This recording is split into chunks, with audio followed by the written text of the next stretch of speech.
Finally మన government నిద్ర లేచింది. నేను మీకు నా ప్రీవియస్ వీడియోలో చాలాసార్లు చెప్పాను, మన ఇండియాలో దాదాపు 3 కోట్ల కంటే ఎక్కువ మంది ఇల్లీగల్ ఇమిగ్రెంట్స్ ఉన్నారు.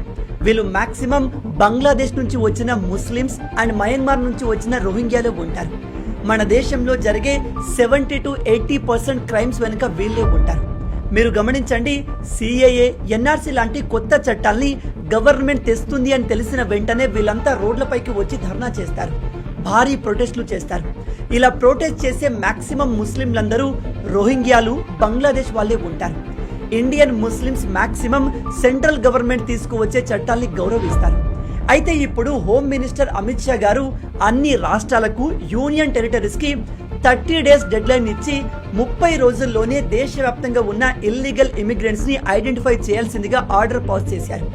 అలాగే దేశంలో ఉన్న ప్రతి జిల్లాలో ఒక డిటెన్షన్ సెంటర్ ఏర్పాటు చేయాల్సిందిగా చెప్పారు. ఇల్లీగల్ ఇమిగ్రెంట్స్ ఎవరైనా కనిపిస్తే వెంటనే వాళ్ళను తీసుకెళ్లి ఆ డిటెన్షన్ సెంటర్ లో వేయాలి. ఒకవేళ బయట దేశం వాళ్ళు మన ఇండియాలో ఉంటుంటే వాళ్ళ దగ్గర ప్రాపర్ డాక్యుమెంట్స్ ఉండాలి.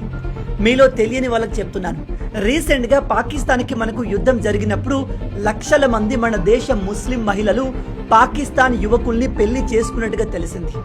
పాకిస్తాన్ వాళ్ళు మన భారతీయ మహిళల్ని పెళ్లి చేసుకుని ఆ సాకుతో ఇండియాకు వచ్చి ఇక్కడే ఉండిపోతున్నారు.